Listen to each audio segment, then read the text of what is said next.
Hey guys, Chris with Dot3D here. Looking forward to putting to the test the new combination of Dot3D Prime and the Emlid Reach RX.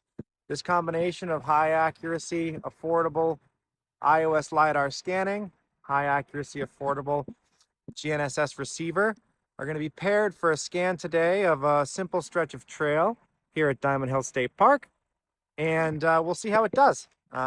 This is especially useful for any scenario where you want to get long stretches of outdoor scanning and not necessarily have to rely on loop closure or survey control to get accurate data, because you can automatically tie in real time to the trajectory of your GNSS receiver. So let's give it a go and switch over to the phone now.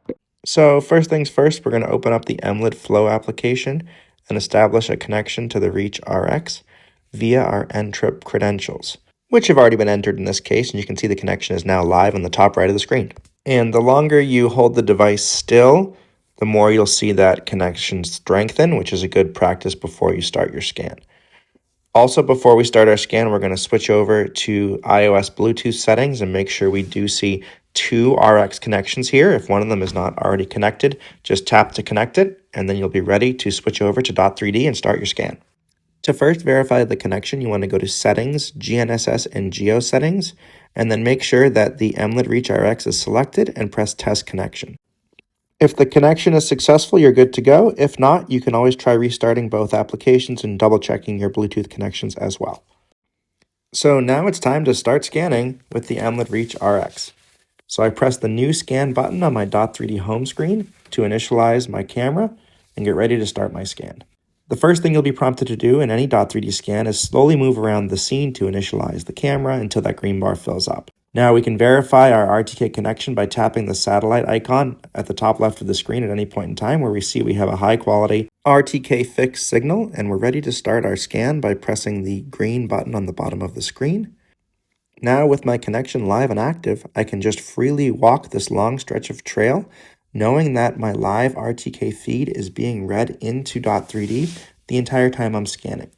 This will not only geoposition my data very accurately based on this high accuracy GNSS receiver, but it will also intelligently adjust for any drift throughout my scan over a long outdoor scan by recognizing the trajectory of my Reach RX. So in this case, I don't necessarily have to start and finish at the same area for loop closure, which is normally a very strongly recommended practice for Dot3D users, and always something you would do if you can, but in this case for a long stretch of trail, trench, railway. These are scenarios where that really doesn't necessarily make a lot of sense, and where the GNSS receiver or the RTK device can be very helpful. So I'm just going to walk this whole stretch of trail until I get to the end and then finish my scan, just monitoring to make sure that my RTK feed is live the whole time. I take an HD photograph here just as an example of how you might want to document this particular trail feature, and can take my time on important areas or otherwise just walk the whole thing straight away, which is exactly what I'm going to do now as we go ahead and skip forward for your convenience and finish at the end of this trail. So now that we've reached the end of our scan, we simply press the bottom center button again to finish. And there we have it, our complete scan of this entire stretch of trail immediately rendered in its unoptimized format. So this is not the final result in any scan, especially in this one, as we have not applied the GNSS signal yet. To do so, you can either proceed to the optimize button and follow the prompts to fit your GNSS, or you can navigate from the menu to GNSS and then press the button to fit GNSS trajectory. Now that the trajectory has been fit, you can see the quality of the signal throughout your scan, noticing that we had nice green, high quality signal at the beginning, some stretches under tree cover where it went to red, orange, yellow, and optimally some green again at the end, which is certainly ideal in the course of a long single direction scan like this. It's great to have green quality at the beginning and the end whenever possible, which is sometimes up to you if you can reach an area of clear sky, sometimes totally out of your control depending on the quality of whatever service you're utilizing in whatever geographic location. No matter what, Dot3D is going to take all of that into account automatically. As you move forward to the Optimize tab, You should typically leave the GNSS constraint strength on the default setting here of 52. Just press Optimize Scene for that all to be taken into account automatically.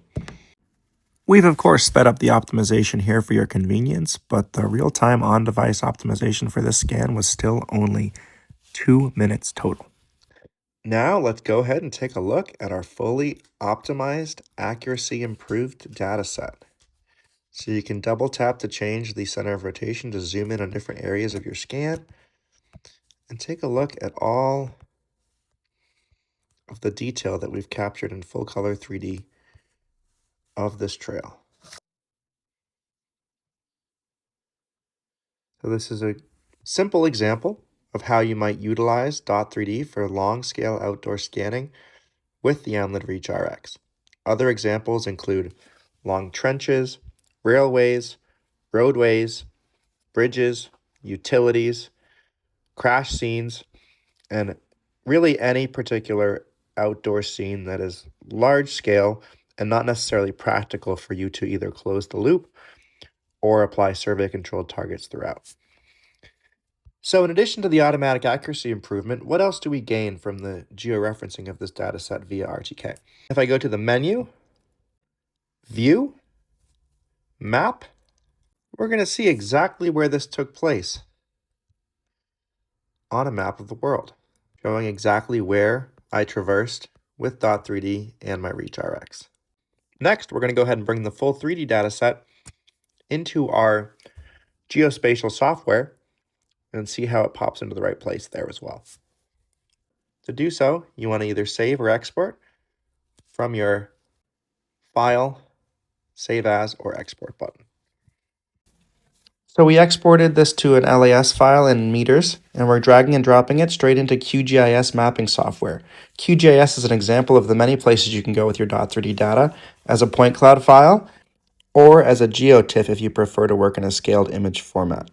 We can see we have a lot of detail preserved in this LAS file, and we can zoom out to see where the entire scan fits on the trail network here at Diamond Hill. Overall, I'd consider this a very successful test of a powerful new workflow for large-scale outdoor scanning. This feature is currently in beta, but is expected to be fully released very soon. For more information, please visit www.dot3d.app.